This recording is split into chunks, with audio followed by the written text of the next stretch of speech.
Assalamualaikum dan salam sejahtera.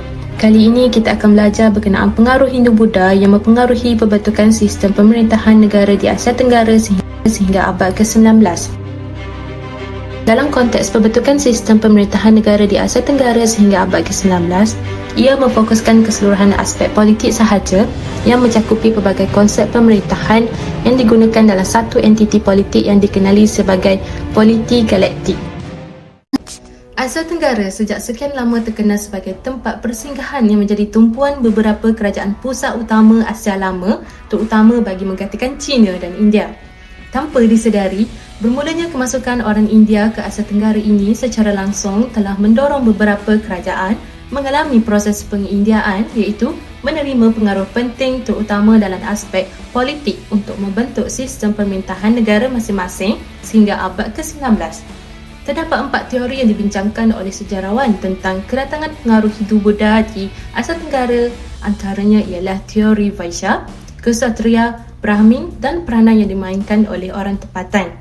Melalui keempat teori tersebut, jelas menunjukkan bahawa pengaruh Hindu-Buddha sememangnya bertapak di Asia Tenggara sejak awal 1 Masihi lagi, di mana pengaruh tersebut mula tersebar melalui perkembangan kegiatan perdagangan, penaklukan oleh hulu balan India, penyebaran agama oleh golongan Brahmin dan akhir sekali, penglibatan peranan yang dimainkan oleh orang tempatan itu sendiri.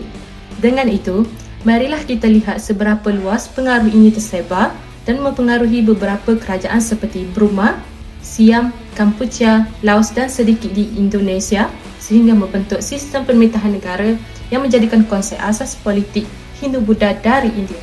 Pengaruh Hindu-Buddha dalam pembentukan sistem pemerintahan negara-negara di Asia Tenggara hingga abad ke-19 juga dapat dilihat melalui konsep Deva Raja. Konsep Deva Raja memperlihatkan status raja sebagai jelmaan dewa, berketurunan dewa atau kedua-duanya sekali.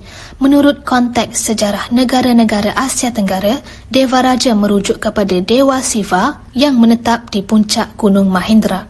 Status raja dalam sistem pemerintahan juga dapat dilihat melalui konsep Cakravartin, di mana raja ditekankan sebagai Cakravartin atau Raja Sejagat yang didakwa sebagai pemerintah terulung di dunia dan memiliki kuasa mutlak.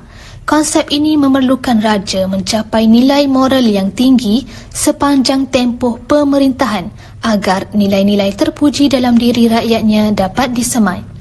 Seterusnya, konsep Bodhisattva juga dapat dikaitkan dengan konsep Cakravartin.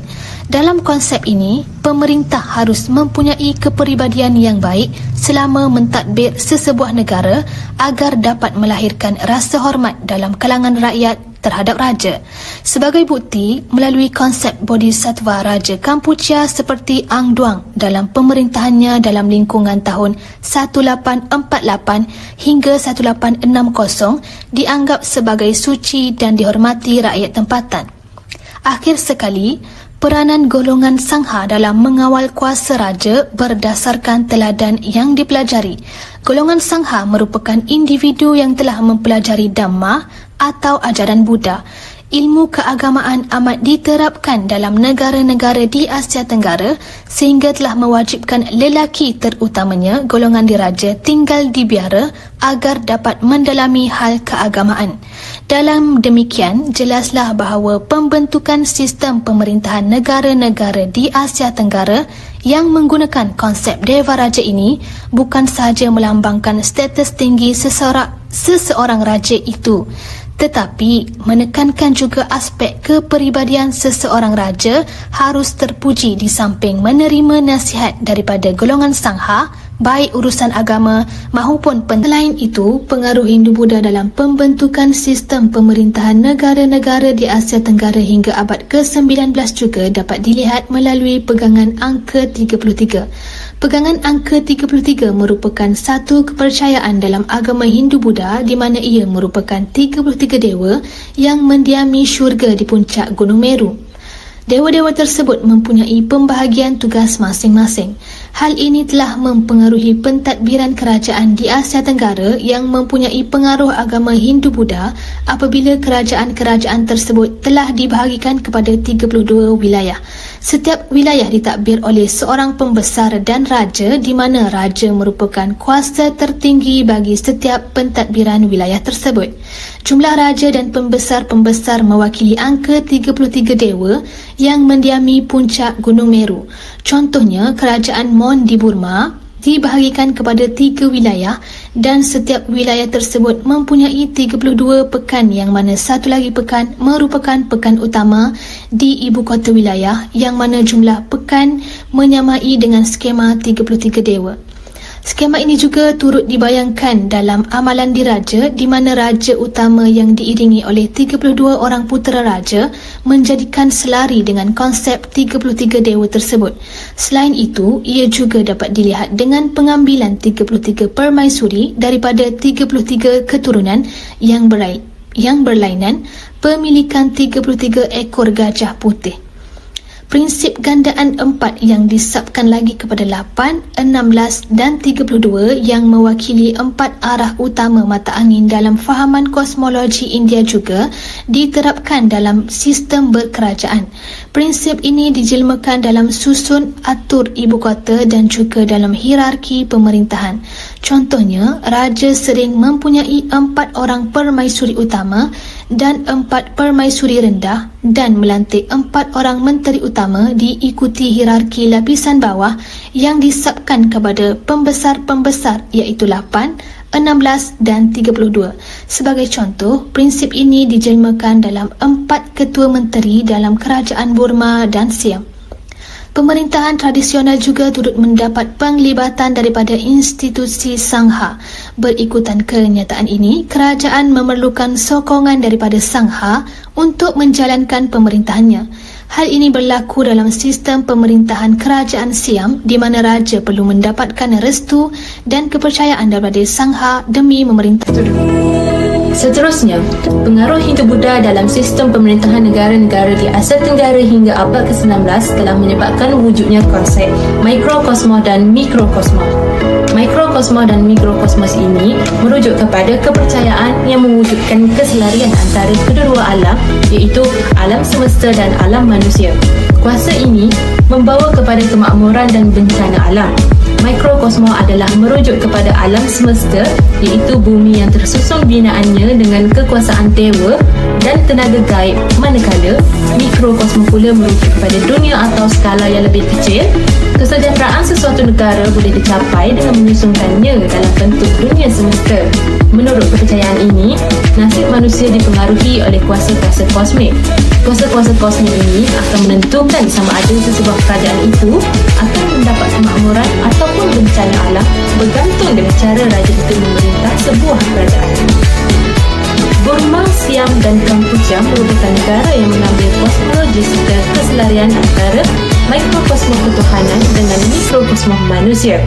Gunung Meru merupakan pusat cakrawala yang dianggotai oleh manusia dan juga dewa-dewa yang pelbagai peringkat.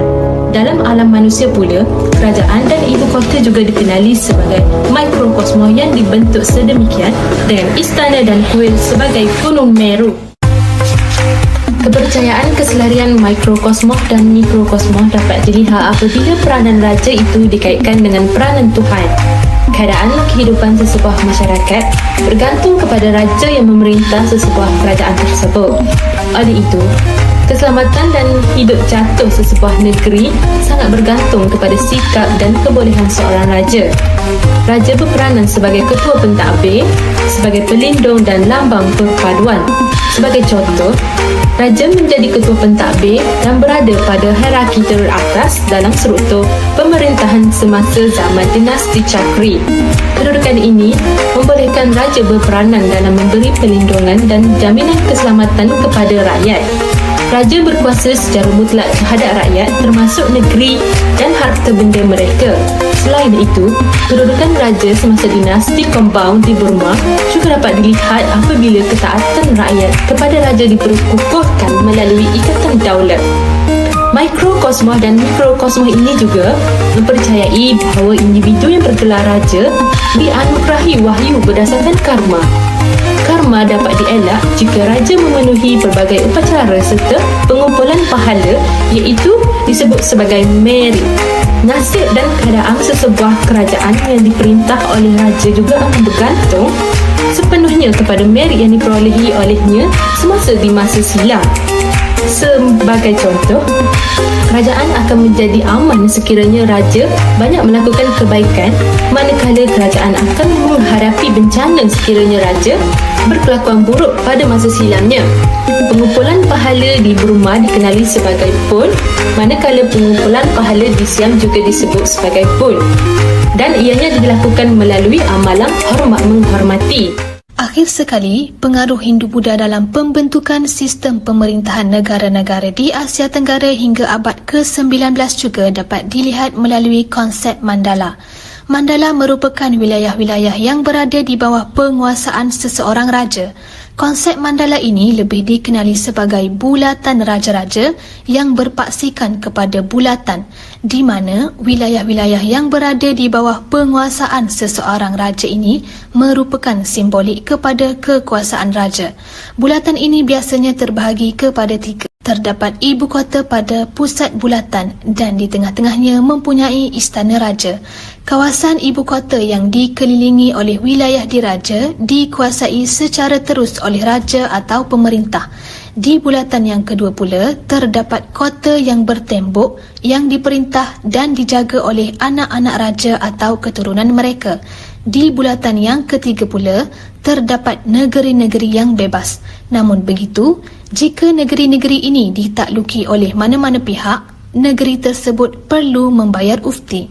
Konsep mandala ini telah digunakan di beberapa buah negara seperti Siam, Burma dan Laos. Dapat dijelaskan bahawa kerajaan-kerajaan yang menggunakan konsep mandala ini sebenarnya tidak mempunyai birokrasi yang kukuh, terutamanya untuk menguruskan hal-hal yang berkaitan wilayah. Oleh itu, pengaruh Hindu-Buddha dalam membentuk sistem pemerintahan negara-negara di Asia Tenggara ini jelas sekali dapat dilihat melalui pengamalan konsep mandala yang telah membahagikan penguasaan kepada 2 peringkat, iaitu pusat dan Tuntasnya, dapat disimpulkan bahawa pengaruh Hindu-Buddha yang dibawa masuk ke Asia Tenggara pada abad yang terdahulu ini sememangnya meninggalkan kesan yang sangat mendalam, terutama dari aspek sistem berpolitik kerajaan. Pengaruh yang dibawa ini telah mencorak hampir keseluruhan kawasan di Asia Tenggara dengan menggunakan pengaruh politik yang diamalkan dari kerajaan India. Keadaan ini juga sebenarnya dilihat bertitik tolak daripada agama Hindu-Buddha yang akhirnya menjadi satu ideologi moral dan politik yang mendukung pemimpin negara yang lahir di Asia Tenggara untuk mencontohi sistem pemerintahan dari India. Dengan itu, tidak heranlah penduduk di Asia Tenggara telah dipengaruhi dan menerima pengaruh Hindu-Buddha yang dibawa masuk ke Asia Tenggara dalam kehidupan seharian mereka, terutama bagi golongan raja dan pemerintah yang sememangnya menggunakan pengaruh ini untuk menguatkan lagi kuasa-kuasa mereka dalam mengungguli sistem pemerintahan kerajaan masing-masing.